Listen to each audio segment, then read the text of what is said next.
પશુપાલકો સાથે ઘટનાઓ બનેલ અને પશુપાલકોને જે નુકસાન પડેલ તે રીતે આ વખતે પણ ખાસ સાધારણ સભામાં આવેલ મંડળીના પ્રતિનિધિને ગુમરાહ કરી હાજી કરાવી તેમને પાકું ભોજન કરાવી અને તેમને ફોટલાવી પટાવી ઘેર મોકલી આપવાની તમારી રણનીતિ હવે પશુપાલકો સહન કરવાના નથી।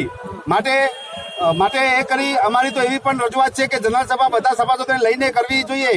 એવી પણ આપ સાહેબશ્રીને નમ્ર વિનંતી છે, આવી કોઈ ભૂલ જે ભૂતકાળમાં કરેલ તેવી કરતા નહીં, કારણ કે આ વખતે સાબરકાંઠા અરવલ્લીના પશુપાલકો 22% ઓછો ભાવ ફેર આપશો તો એ લેવાના નથી અને તમે આપી દેશો 22% ઓછો તો પણ પશુપાલકો તેમનું આંદોલન ચાલુ રાખવાના છીએ અને દિવસે દિવસે આંદોલન ઉગ્ર બનશે અને જરૂર જણાય છે તો દૂધનો સપ્લાય પણ બંધ કરવા તૈયાર છીએ।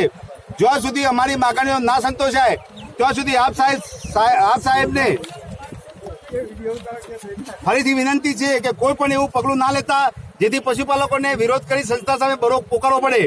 બીજું આપશ્રીને જણાવવાનું કે અમારો ભાવ જૂનું નિયામક મંડળ આપે, નવું નિયામક મંડળ આપે, જિલ્લા રજિસ્ટ્રાર આપે, સાબરકાંઠાના એમડી આપે કે સરકાર આપે, અમને એનાથી કોઈ લેવા દેવા નથી। અમને તો અમારો હક જોઈએ અને અમે માત્ર 22% નફાથી જ મતલબ છે। ખાસ સાધારણ સભાના દિવસે નવું કોઈ નાટક ના લાવતા કે નિયામક મંડળની રચના થાય પછી આપીશું અથવા બાકી રહેતા 3 મહિનાના હિસાબો થાય પછી ભાવ ફેર આપીશું, આવી કોઈ ચાલાકી ના કરતા, કારણ કે તમારો ભૂતકાળ અમને ખબર છે।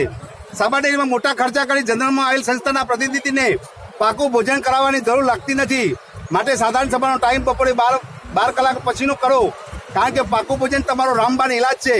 કારણ કે પ્રતિનિધિ સામે ખોટા હિસાબો રજૂ કરી તેમને પાકું ભોજન કરવા મોકલી દેવા અને હાજી કરાવી તમારે જે નિર્ણય કરવાનો હોય તે આજ સુધી કરી લેતા, પરંતુ હવે આપ સાહેબશ્રીને સારું જણાવવાનું કે હવેથી આવું નહીં ચાલે, કારણ કે અમારા બધા પશુપાલકોની બાદ નજર તમારી ઉપર હંમેશા રહેવાની છે અને તમારો અન્યાય સહન કરવાની અમારી ક્ષમતા પણ પૂરી થઈ ગઈ છે।